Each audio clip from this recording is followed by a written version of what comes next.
Shalom,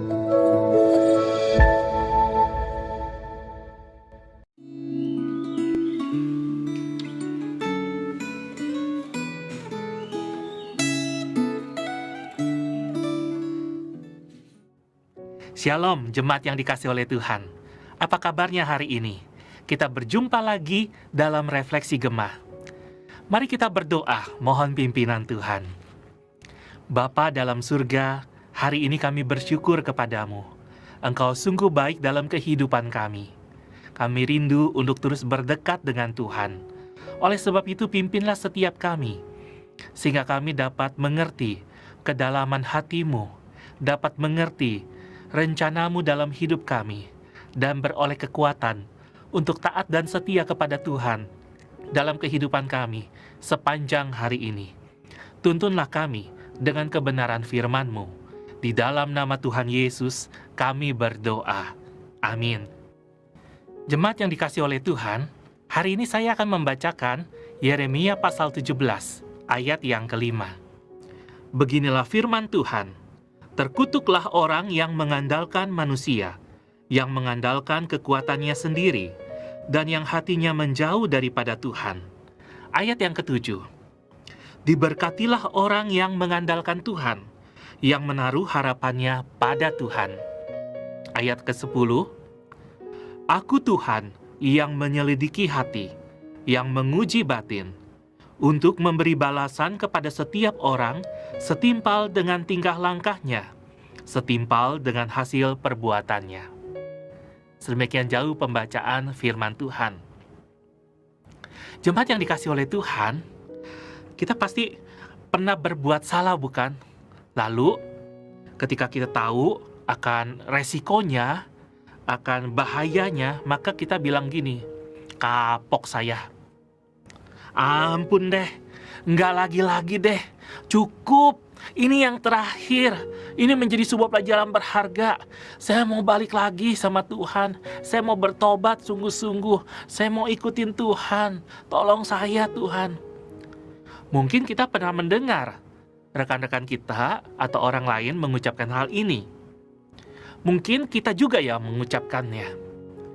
Dalam bacaan Alkitab hari ini yang ada dalam Renungan Gemah, maka ada dua hal yang melatar belakangi hukuman Tuhan atas bangsa Yehuda. Mereka ternyata nggak kapok. Mereka nggak minta ampun sama Tuhan. Mereka tidak bertaubat. Mereka tidak berubah. Apa yang menyebabkan Tuhan murka kepada mereka?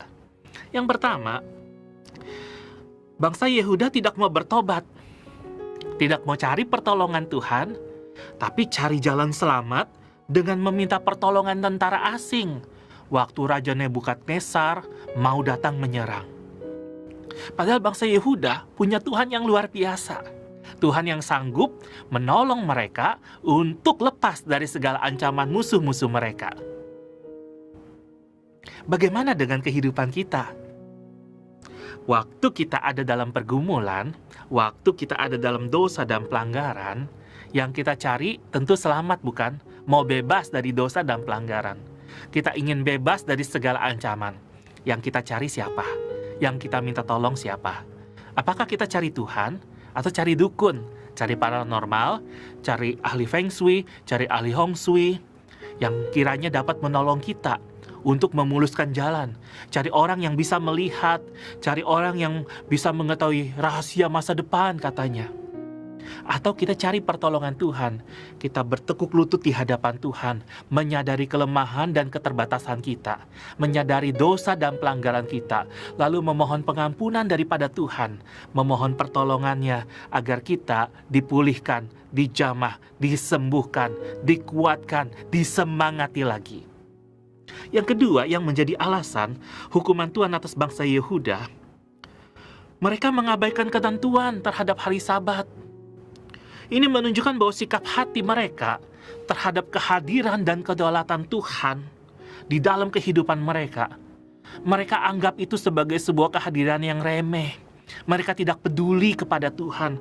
Dan bukan hanya itu, ayat 23 mengatakan bahwa mereka tidak mau dengar, tidak mau perhatian kepada apa yang Tuhan mau. Jadi mereka pilih jalannya sendiri.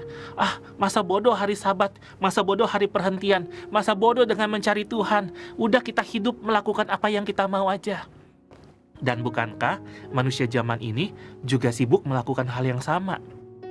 Banyak orang mengaku percaya kepada Tuhan, tetapi memilih untuk menghidupi jalannya sendiri. Banyak orang mau taat sama Tuhan cuma katanya, tapi yang dilakukan adalah apa? Masa bodoh terhadap kehadiran dan kedaulatan Tuhan atas hidupnya. Bagaimana dengan kita hari ini? Apakah kita juga menjadi orang-orang yang mengabaikan apa yang Tuhan mau? Tidak menghormati hari yang Tuhan berikan, sehingga kita bisa beristirahat, sehingga kita bisa beribadah kepada Tuhan dengan sepenuh hati. Nah, saudaraku yang dikasih oleh Tuhan, hari ini kita belajar tentang bagaimana punya hati yang takut akan Tuhan. Hati yang mencari Dia. Sebab Tuhan mencari orang yang punya hati sungguh-sungguh mau datang kepada Tuhan. Hati yang hormat, hati yang mengutamakan Tuhan. Nah, orang-orang yang punya hati takut akan Tuhan seharusnya seperti yang dikatakan di dalam Yeremia pasal 17 ini. Di ayat ke-5 dan ayat ke-7 yang tadi kita sudah baca, itu menjadi poin pertamanya. Orang-orang yang hatinya takut akan Tuhan adalah orang-orang yang mengandalkan Tuhan dan mengutamakan Tuhan di dalam kehidupan mereka. Mereka menyandarkan hidup mereka kepada Tuhan, bukan menyandarkan hidup mereka kepada manusia. Manusia bisa bikin kecewa, manusia bisa bikin putus asa. Tapi kalau bersandar pada Tuhan, kita memperoleh kekuatan yang kita butuhkan. Kita memperoleh semangat yang kita inginkan. Nah, saudara yang dikasih oleh Tuhan, hari ini kita bersandar kepada Tuhan atau bersandar kepada manusia? Orang yang hatinya takut akan Tuhan, mengandalkan Tuhan, bukan mengandalkan manusia. Lalu yang kedua, yang saya dapati dari refleksi saya secara pribadi dengan Yeremia pasal 17 adalah di ayat ke-24a. Orang-orang yang hatinya takut akan Tuhan adalah orang yang sungguh-sungguh mendengarkan Tuhan dan melakukan firman-Nya. Bukan hanya mendengar masuk kuping kiri keluar kuping kanan, tapi orang yang mendengar, menyimpannya dalam hati, merenungkannya, lalu berusaha untuk melakukannya, bukan dengan kekuatan yang terbatas, tapi dengan pertolongan dan pimpinan daripada Roh Kudus. Nah, saudaraku yang dikasih oleh Tuhan, mari kita jadi orang-orang percaya yang mau dengar apa kata Tuhan. Mau dengar firman-Nya, mau merenungkan firman-Nya siang dan malam. Tapi bukan hanya itu, melakukan firman-Nya di dalam kehidupan kita setiap hari. Lalu yang ketiga, di ayat ke-24 bagian C.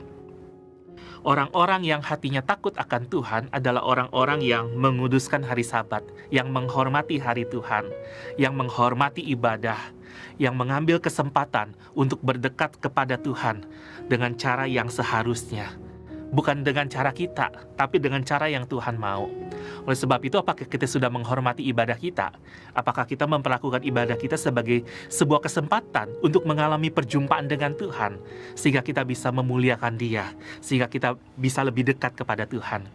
Hari ini, apakah hati yang takut akan Tuhan ada di dalam kehidupan kita? Apakah kita mencari Dia waktu ada pergumulan dan masalah, atau kita mencari pertolongan yang lainnya? Apakah kita menyerahkan pergumulan hidup kita bersandar pada anugerah-Nya atau bersandar pada dunia? Apakah yang sedang kita pilih hari ini? Mari kita berdoa. Bapa dalam surga, kami bersyukur kepadamu karena Engkau mengingatkan kami lagi bahwa kami harusnya menjadi orang-orang percaya yang menyerahkan hidupnya kepada Tuhan, bukan kepada dunia, ataupun mencari pertolongan manusia yang sementara. Tuhan, biarlah hati yang takut akan Tuhan itu boleh terus ada di dalam kehidupan kami. Karena kami mau jadi orang percaya, bukan cuma percaya-percayaan Tuhan, tapi mau percaya yang sungguh-sungguh. Oleh sebab itu, biarlah kami jadi orang yang mengandalkan Tuhan, bukan mengandalkan manusia. Kami mencari kebenaran firman-Mu dan melakukannya. Kami menjadi orang-orang yang terus Tuhan kuatkan di dalam perjalanan kehidupan kami. Apapun yang menjadi aral rintangannya, kami tidak akan kesulitan menghadapinya, karena kami tahu Tuhan menyertai kami. Tuhan, tambahkan kepekaan, supaya kami jangan sombong, supaya kami jangan tinggi hati, ataupun iri hati kepada orang lain yang nampaknya lebih baik secara rohani. Tolong kami Tuhan, untuk terus dekat sama Tuhan, peka dan memiliki hati yang takut akan Tuhan, hormat kepada Tuhan. Dengarlah doa kami, di dalam nama Tuhan Yesus kami berdoa. Amin. Tetap semangat menjalani hari ini. Tuhan Yesus menyertai.